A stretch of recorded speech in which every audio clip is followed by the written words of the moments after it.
In this video, we're going to use Gaia GPS on our smartphone to plan a hike and record the hike so that we can share photos and the track with our friends.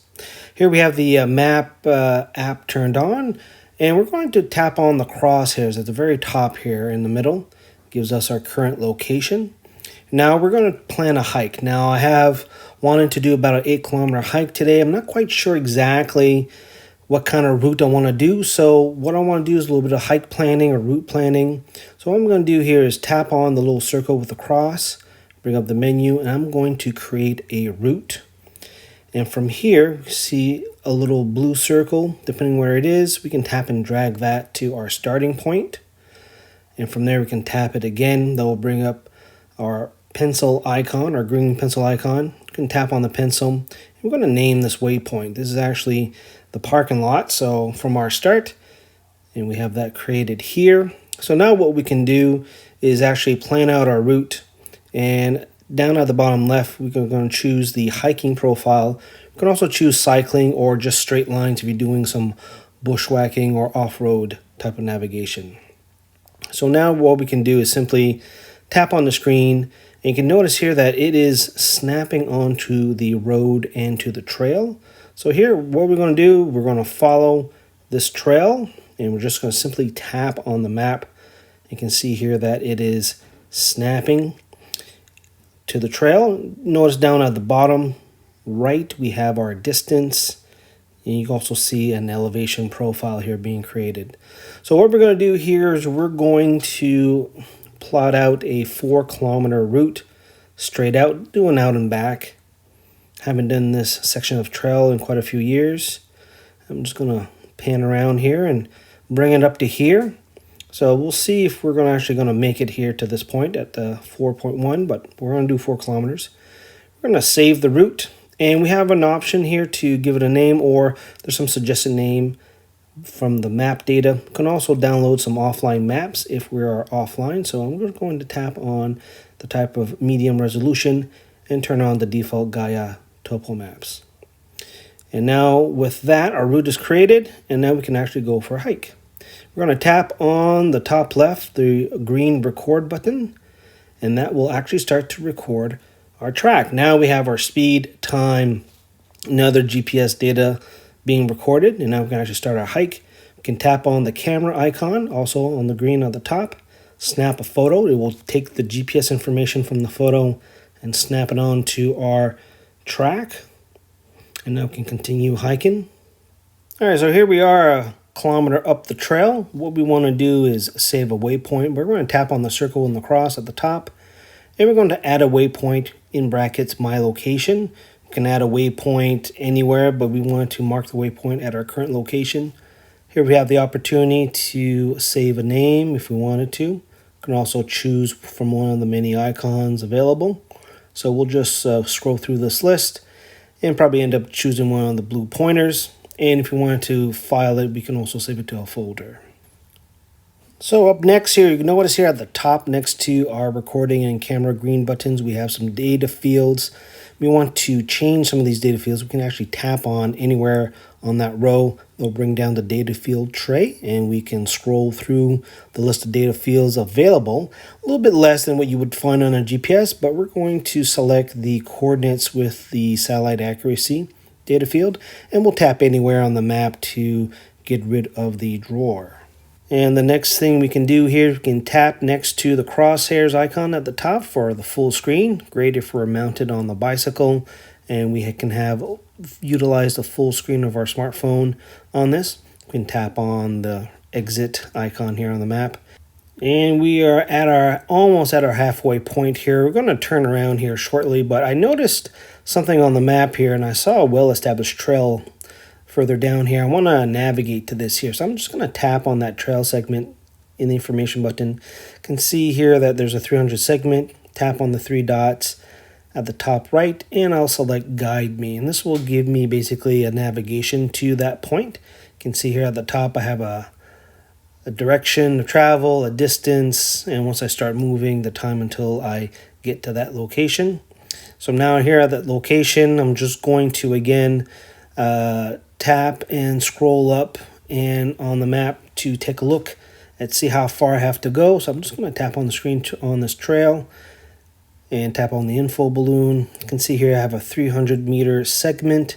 Tap on the three dots at the top. I'm going to do guide me again. You can see here I have almost 300 meters back and to and back from that segment. Or if I tap on it, I can see 129 to the start. You can kind of see how much you have to go here to do that segment. So we'll save that for another day, but that's an interesting feature here on the guide me navigation part. All right, up next is maps. Top right icon is the map layer, and we'll tap on that. And we can see that we have one map layer active, which is our Gaia Topo. And then we have a whole bunch of inactive map layers that I've added to it. And there's a whole bunch more that we'll take a look here in a second. But it's very simple. All we need to do is simply tap on one of these inactive maps to stack it on top of one of the base layer maps. Some of these map layers are images, and therefore you can have an opacity or transparency slider. They can simply slide it down, or if you just want 100% and get rid of the other layer, you can tap on the X. And you can see here that we switched map products very easily. What else we can do here? We can go and add additional source, and you can see there's a lots of map sources available to you. Now, some map sources are available as a basic user. Also, if you're a Gaia Premium user, you have access to a whole bunch of other maps. And personally, having been a Premium user for most of the year, Premium is kind of worth it for the price, which is actually very cheap. So what we can do here, we can also download maps offline. So if we're going to an area that we want a specific map product and we want the detail on it, we can actually specify the area. You can see how much it's going to download offline, tap and save, and now we can have that map offline. So this is great when your cell phone is out of range, out of service. You can have your maps on your device. You can also view on that down at the tray saved. You can see all the items that you've saved on your device, waypoints, tracks, and maps. And here we are almost done. We're kind of off track. So I'm going to add the satellite map layer. And this is a good way to use your map sources to help you navigate back if you happen to be off track. So you can use the satellite imagery to try to find roads, bridge crossings, parking lots to get you back to your track or to your starting point. The other way to get back to start, if you happen to get off track, is to use our route waypoint that we first started in the video. You can see here's that red waypoint here. So we'll just zoom in and we'll just tap on it, and then tap on the info balloon, and we'll tap on the three dots. And with that, we should be able to access the guide me, and this will give us a straight line navigation to our start. And we're back to our start, back to our vehicle, and we're ready to stop this recording. And we'll tap on that. We can pause, finish, or delete, and we'll tap on finish. And a couple things that we can do here. We can give this hike a name. We can choose the activity.